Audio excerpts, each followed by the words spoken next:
স্কটল্যান্ডের অ্যাবারডিনশায়ারের গভীর অরণ্য, যেখানে রাজকীয় বালমোরাল এস্টেটে লুকিয়ে রয়েছে 11টি পাথরের স্মৃতিস্তম্ভ।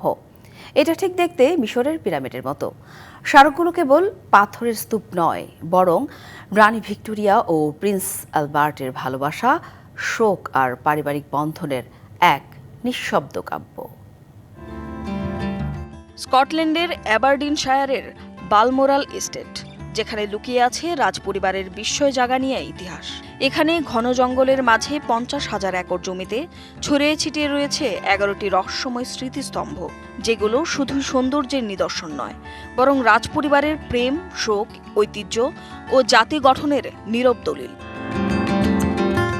1848 সালের 8ই সেপ্টেম্বর রানী ভিক্টোরিয়া প্রথমবারের মতো পা রাখেন এই এস্টেটে।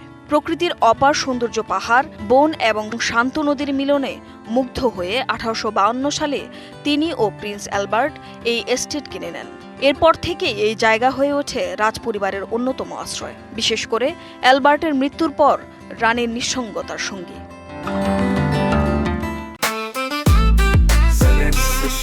জেনেক্সে শিফট করো, লাইফকে লিফট করো। বালমোরাল এস্টেটের 11টি রাজকীয় স্তম্ভ বা কোয়ার্নগুলো মূলত তৈরি করা হয়েছে রানীর সন্তানদের বিয়ে বা পারিবারিক ঘটনার স্মরণে।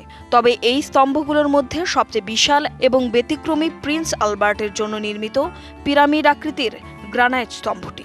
এটি 1862 সালে আলবার্টের মৃত্যুর পর রানী ভিক্টোরিয়া নিজ হাতে নির্মাণ করান, যা পরিচিত স্কটল্যান্ডের গ্রেট পিরামিড নামে। প্রায় 11 মিটার উচ্চতার এই পাথরের কাঠামো দাঁড়িয়ে আছে ক্রেগ অ্যান্ড লারাচাইন নামের এক পাহাড়ের চূড়ায়, যেখানে পৌঁছাতে হলে দীর্ঘ বনপথ পেরিয়ে উঠতে হয়। এই স্মৃতিস্তম্ভগুলো শুধু ইতিহাস নয়, বরং রানী ভিক্টোরিয়ার ব্যক্তিগত প্রেম এবং স্কটল্যান্ডকে ঘিরে তার রোমান্টিক কল্পনার পরিচয় বহন করে।